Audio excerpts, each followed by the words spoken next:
Hello everyone, welcome to study session. Today we are going to study about early blight of potato. Early blight of potato कैसे होती है, इसके symptoms क्या है और इसके कंट्रोल मेजर्स और इसकी हम फुल ऑन डिजीज साइकिल पढ़ने वाले हैं. तो हम पहले बात करते हैं कि अर्ली ब्लाइट ऑफ पोटैटो कौन कॉज करता है. इसमें पैथोजन होता है अल्टरनेरिया सोलेनाई, ये कॉज करता है. और इसके होस्ट कौन होते हैं, ये टोमेटो में होती है और पोटैटो में होती है. ठीक है. अगर हम सिम्टम्स की बात करें तो सिम्टम्स अर्ली ब्लाइट में किस में देखे गए, फ्रूट्स में देखे गए, इसकी स्टेम में देखे गए और पोटैटो की जो ट्यूबर है उसमें देखे गए. ठीक है. Initial symptoms on a leaves appear as a small 1 to 2 mm black और ब्राउन लीसन्स बन जाते हैं इसमें. And under conductive environment condition the lesions will enlarge and are often surrounded by yellow. जहाँ पे आपको इमेज दिख रही है, इमेज में दिख रही है आपको, ये क्या बन जाता है, कंसेंट्रिक रिंग्स जैसी बनी हुई है. ठीक है. और यहाँ पे क्या इसकी जो निचली साइड होती है इसमें लीसन्स बन जाते हैं. लीसन्स में क्या होता है, येलो येलो उसको स्पॉट्स होते हैं, उसको कवर करते हैं. ठीक है. Lesions greater than 10 mm in diameter often have a dark pigmented concentric rings. ठीक है. जो लीसन्स बने हुए हैं इसमें क्या कॉन्सेंट्रिक रिंग्स बनी होती है बीच में. ठीक है. दे आर कॉल्ड बुल आई. इसको क्या बोलते हैं, बुल्स आई बोलते हैं इनको. ये पे रिंग्स बनी हुई है, ये वाली रिंग्स, ये रिंग्स होगी. ठीक है. इसको येलो बाउंड्री ने कवर करके रखा हुआ है. ये इसका एक पर्टिकुलर कैरेक्टरिस्टिक है. As lesions expand and new lesions develop entire leaves में turn chlorotic and the dehiscence leading to a significant defoliation. तो क्या बोलता है इसमें ये कि क्या हो जाता है, पहले ये जो ये कॉन्सेंट्रिक रिंग्स बनती है, येलो इसको कवर कर देता है. येलो के बाद ये क्या होता है, इसका कलर अपने आप से जो ग्रीन कलर है वो हटना स्टार्ट हो जाता है, पूरा येलो हो जाता है. येलो का ये डार्क ब्राउन में कन्वर्ट हो जाती है. ब्राउन उसके बाद ये कहती है ये झड़ जाती है लीव. ठीक है. और मतलब खराब हो जाती है. Lesion occurring on stems are often sunken. ठीक है. इसमें क्या होता है, sunken and the lens shaped light center and have a typical concentric rings. आपको ऑलरेडी दिख रहा है इसमें. Infection of a both green and a ripe tomato fruit normally occurs through the calyx, with the lesions sometimes reaching a considerable size. The lesions appear leathery, leathery सी होती है. Infected fruit will frequently drop prematurely. तो पकने से पहले ही जो टमाटर होता है वो क्या झड़ जाएगा. ठीक है. ऐसा होगा इसमें. Symptoms on potato tuber are characterised by the sunken. कैसे होगी, संकन होगी. संकन कैसे, मतलब बिल्कुल पिचका हुआ जैसा. sunken irregular lesions which are often surrounded by a raised purple border. उसमें purple border भी नजर आता है. Beneath the surface of the lesions the tuber tissue is leathery और corky with a brown discoloration. इसमें end में brown discoloration भी हो जाती है. Early blight lesions on tubers tend to be dry and are very less prone to invasion by a secondary organisms than lesions of the other tuber rot. After prolonged storage several diseases tubers may become shriveled. ठीक है. ये इसके symptoms होते हैं, ये already हमने discuss कर लिया. अब हम पढ़ेंगे इसके बारे में, डिजीज साइकिल के बारे में पढ़ते हैं. तो डिजीज साइकिल इसकी कहाँ से स्टार्ट होती है, सिंपल क्या है हमारे पास, mycelium and conidia over winter infected plant debris on. पहले क्या होता है, जमीन है. ठीक है. एक जमीन है, जमीन में क्या है, ऑलरेडी इन्फेक्टेड हुए ट्यूबरल्स की, पुराना जो इन्फेक्शन हुआ था आलू में, वो थोड़े बहुत उसके डैब्रिज रह गए. ठीक है. जमीन में, जब वो जमीन में रह गया तो उसमें क्या हो गया, माइसीलियम होगा, उसका कोनिडिया होगा. और क्या होगा, ये माइसीलियम फर्दर जाके क्या करेगा, ग्रोथ शो करेगा. ठीक है. Mycelium and conidia over winter infected plant debris and voluntary and और वीडली होस्ट. ठीक है. अभी क्या करेगा, नया होस्ट ढूंढेगा. इसमें जब नया पौधा लगाएंगे आप तो इसने नया होस्ट ढूंढ लिया. नया होस्ट ढूंढा इसने, तो उसमें क्या बना दिया, इसने कॉनिडियोफोर्स बना दिए. क्या बना दिए, कॉनिडियोफोर्स. जिससे ये हो गए कॉनिडियोफोर्स. तो इसने क्या डेवलप कर दी, कॉनिडियोफोर्स. कॉनिडियोफोर्स से क्या निकलेगा, कॉनिडियन स्पोर निकलेगा. कॉनिडियन स्पोर निकला, वो या फिर पानी से या फिर वो विंड से डिस्पर्स हो जाएगा. जब वो डिस्पर्स हो गया तो वो नए नया जो पौधा है उसके पास चला जाएगा. नया पौधे के पास गया तो किसकी लीव्स पे चला गया, इसकी ट्यूबर पे चला गया. तो उसने क्या क्रिएट करने, लीसन्स उसमें क्रिएट करने स्टार्ट हो गई. ठीक है. क्या हो गए, लीसन्स उसमें स्टार्ट हो गए और उसने फिर से इन्फेक्ट कर दिया. ठीक है. अभी एक क्वेश्चन आता है कि ये जो कॉनिडिया होता है ये पहले सरफेस ने, जैसे नए प्लांट की सरफेस पे अगर कॉनिडिया जाएगा तो इसको प्रॉपर मॉइस्चर चाहिए. क्या चाहिए, मॉइस्चर चाहिए, फेवरेबल कंडीशन चाहिए ग्रो होने के लिए. ठीक है. उसके बाद ये क्या करेगा, इसमें कोसेंट्रिक रिंग्स बना देगा. कोसेंट्रिक रिंग्स बना दी, उसका उसके ट्यूबर को इन्फेक्ट कर देगा. फिर क्या करेंगे, ये पूरी तरह से गल जाएगा या खराब हो जाएगी हमारी पूरी क्रॉप. ठीक है. अब हम इसकी पूरी बायोलॉजी के बारे में पढ़ेंगे, किसकी, अल्टरनेरिया सोलेनाई के बारे में.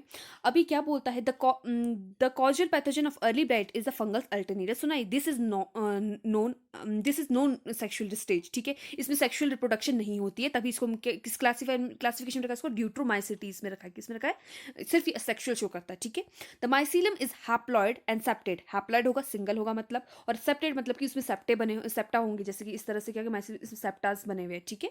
And becoming darkly pigmented with age. ठीक है. Sporulation in culture can be stimulated by exposure to fluorescence और लाइट. स्पोरुलेशन किसकी वजह से होती है, जब इसकी एक्सपोजर किसका होगा, लाइट का एक्सपोजर होगा. जब तक लाइट का एक्सपोजर नहीं हुआ, मतलब ना इसको फेवरेबल कंडीशन मिली, तब तक ये स्पोर्स नहीं बनाएगा. The axial conidia are born singly or in a chain of a two or distinct conidiophores. The beaked conidia normally possess कितने होते हैं इसका 9 to 11, ठीक है, कितने होते हैं 9 to 11 ट्रांसवर्स सेप्टा.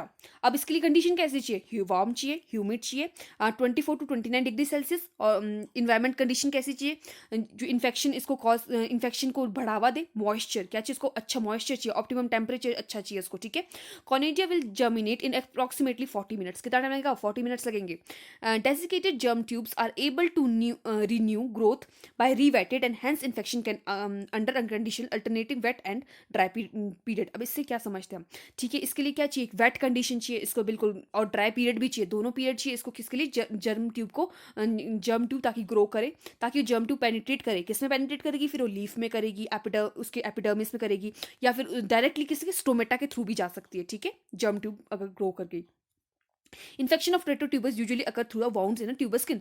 अब बोलते हैं कि इन्फेक्शन पोटैटो के ट्यूबर में भी हो सकता है, क्योंकि जब उसका वाउंड है, मतलब हार्वेस्टिंग के टाइम उसमें उसको थोड़ा सा उसमें लग गया है, कट लग गया है, वाउंड हो गया उसमें, तो क्या करेगा, डायरेक्ट उसमें इन्फेक्शन जाएगा अंदर और डायरेक्ट उसको कॉज करेगा, खराब कर देगा, ठीक है. देखिए इमेजिन कीजिए क्या कोनिजिया है. अब कोनिजिया को क्या मिला, प्रॉपर टेम्परेचर चाहिए, वेट कंडीशन चाहिए, ड्राई कंडीशन चाहिए, तब वो क्या करेगा, अपनी जर्म ट्यूब निकालेगा. क्या निकालेगा, जर्म ट्यूब. अब ये जर्म ट्यूब के पास दो ऑप्शन है, वो डायरेक्ट एक लीफ है उसमें अंदर जाके पेनिट्रेट कर जाएगी, ठीक है, फिर डायरेक्ट एपिडर्मिस से पेनिट्रेट किया और उसने इन्फेक्शन कर उसका दिया किसमें, लीव्स में. और या फिर वो स्टोमेटा होते हैं जो लीव्स में, उसमें भी जा सकती है, उसके जो पोर्स होते हैं उसके थ्रू जा सकता है इन्फेक्शन, ठीक है. अगर ऐसा नहीं हुआ तो डायरेक्ट क्या हुआ, पोटैटो आपके पास, पोटैटो में वाउंड है लगा हुआ, कट है लगा हुआ, तो डायरेक्ट इस कट के थ्रू, वाउंड के थ्रू जाएगा इन्फेक्शन उसके अंदर, उसको खराब कर देगा, ठीक है. Time from initiation infection to appears of all your symptoms is dependent on the environment. ये सब कुछ किस पे कंडीशन पे करता है, एनवायरमेंट कंडीशन सबसे इंपॉर्टेंट. वेट होना चाहिए, मॉइस्चर होना चाहिए, टेम्परेचर होना चाहिए, लीफ एज कितनी है, कल्टिवेटर ससेप्टिबिलिटी कैसी है. Lesion generally appear quickly under warm and moist condition. Older foliage, पुरानी लीव्स होते हैं, पुराने हो जाते हैं, उनमें जल्दी हो जाता है. विजिबल इन कितने दिनों में दिख जाएगा, 5 से 7 दिन में आपको ये सारे इन्फेक्शन दिखना स्टार्ट हो जाएगा, ठीक है.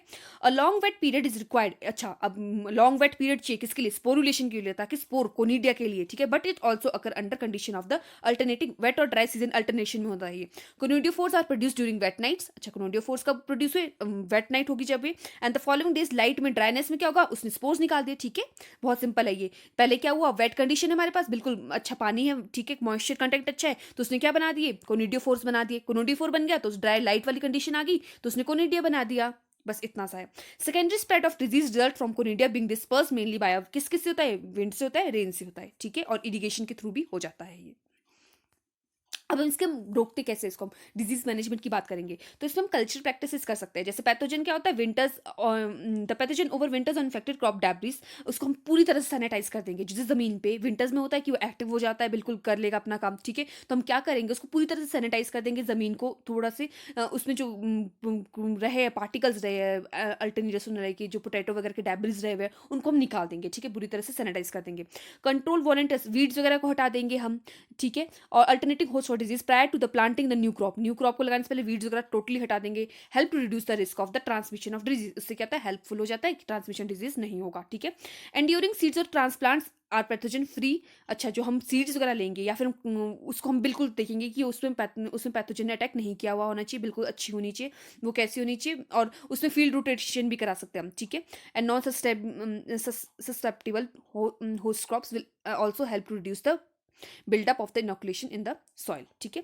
Optimal tuber maturity is the most important factor for the control of the tuber infection. अच्छा, एक मेच्योरिटी भी, ट्यूबर क्या करेंगे, मैच्योर जो होता है ट्यूबर उसमें ज़्यादा खतरा होता है, ठीक है, उससे थोड़ी सी मेच्योरिटी से पहले उसको हम तोड़ देंगे तो उसमें क्या होगा, या उसमें क्या होगा, इन्फेक्शन का कम खतरा रहता है.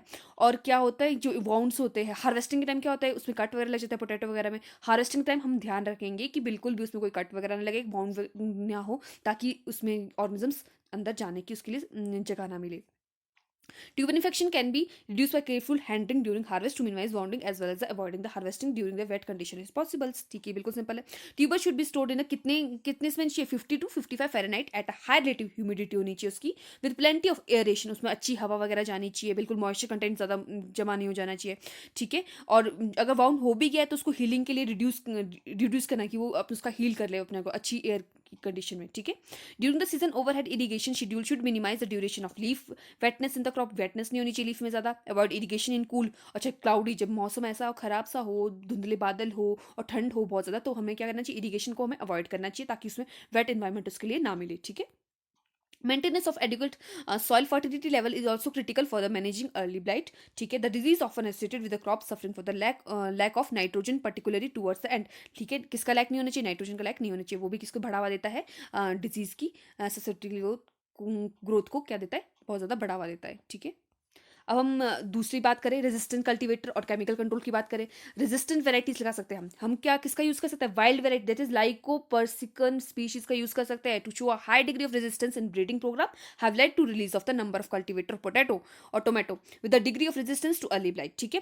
अपरेंट लेवल ऑफ रेजिस्टेंस और often correlated with the plant age, immature potato tomato plants are relative resistance to early blight of, देखा मैंने बोला था इमेच्योर पोटैटो टोमेटो होंगे, वो कैसे होंगे, रेजिस्टेंस होंगे किसके लिए, अर्ली ब्लाइट के लिए होंगे। But after tuber, the fruit initiation susceptibility increases gradually and mature plants are very susceptible to the pathogen, ठीक है। उसके बाद क्या था, खतरा ज़्यादा बढ़ जाता है जब उससे मैच्योरिटी लेवल पूरा पक गया है, राइपन हो गया है, तो खतरा बढ़ जाता है इसका, ठीक है, किसका, पैथोजन का अटैक करने का। उससे पहले क्या रहता है कि थोड़ी रेजिस्टेंस होती है, ठीक है। केमिकल कंट्रोल की बात करें, हम फंजीसाइड्स का यूज़ कर सकते हैं, ठीक है। कैसे कैसे, मैनाकोजैब का यूज़ करते हैं, क्लोरोथेलोनिन का यूज़ कर सकते हैं, ठीक है। इन सब का यूज़ कर सकते हैं हम किसके लिए, अर्ली ब्लाइट मैनेजमेंट प्रोग्राम में। This fungicide must have pre applied कब होते हैं, 7 से 10 दिन में ये हो सकता है, provide protection of new growth, ठीक है। The so-called quinine outside inhibitor class of fungicides, which inhibit fungal respiration, are highly active against Alternaria species. Molecule from this very important class of fungicides, which are resistant to Alternaria control in potato or tomato, includes क्या क्या, azoxystrobin, pyraclostrobin, trifloxystrobin, फेनामाइडोन, sorry, फेमोक्सीडोन, ठीक है। ये सारे हम use कर सकते हैं। और यहाँ पे क्या बोला है आपके पास कि ये जो क्विनोन आउटसाइड इनहिबिटर, इसका यूज़ कर सकते हैं फंगिसाइड से किसको रोकने के लिए, एक्टिव अगेंस्ट अल्टरनेरिया स्पीशीज को रोकने के लिए, ठीक है। Grower also have a new weapons for a chemical arsenal, ठीक है। किसका यूज़ कर सकते हैं हम, केमिकल आर्सेनल का, for the control of the early blight in the shape of किसके, फ्यूकोपायरोक्साइड और fluopyram and the penthiopyrad which are all the कैसे हाइड्रोजिनेस होता है इसमें, ठीक है। ये हाइड्रोजिनेस इनहिबिटर है ये। तो हमने ये पढ़ लिया, बिल्कुल मैनेजमेंट हम ये कर सकते हैं। तो अब हम नेक्स्ट पढ़ने वाले, इसके बाद हम पढ़ेंगे पोटैटो स्पिंडल ट्यूबर, फिर कॉमन स्कैब ऑफ पोटैटो पढ़ेंगे, फिर पोटैटो लीफ रोल पढ़ेंगे।